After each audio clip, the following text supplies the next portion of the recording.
देव जेव्हा आपल्याला सुख देतो तेव्हा त्याला आपल्या अहंकाराची परीक्षा घ्यायची असते, आणि जेव्हा देव आपल्याला दुःख देतो तेव्हा त्याला आपल्या धैर्याची परीक्षा पाहायची असते. मित्र, काही लोकांना दुसऱ्याचं चांगलं चाललेलं बघून त्यांना लई त्रास होतो. म्हणजे त्यांचं कसं बिघडल आणि कसं वाईट होईल याच्याकडे जास्त त्यांचं लक्ष असतं. पण अशा लोकांनी एक गोष्ट लक्षात ठेवा बरं का, हे कलियुग आहे.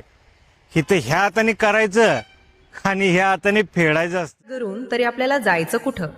देवाघरचं बोलावून आलं की इथं थांबता यायचं तरी कुठं? बोलावं माणसानं सर्वांशी अभिमान सोडून, करावा आदराने नमस्कार थोडा जरा वाकून.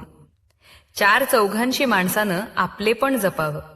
परतीच्या प्रवासाला खांदा देणारं कुणीतरी आपल्या जवळचं असावं. त्यावर विश्वास म्हणजे अहंकार नाही, तो म्हणजे आपल्या क्षमतेची जाणीव. चुका होतील, अपयश येईल, लोक टीका करतील, पण मी पुन्हा प्रयत्न करेन ही ताकद विश्वासातूनच येते. ज्या व्यक्तीला स्वतःवर विश्वास असतो ती हार मानत नाही, अडचणींना घाबरत नाही आणि वेळ आली की योग्य निर्णय घेते.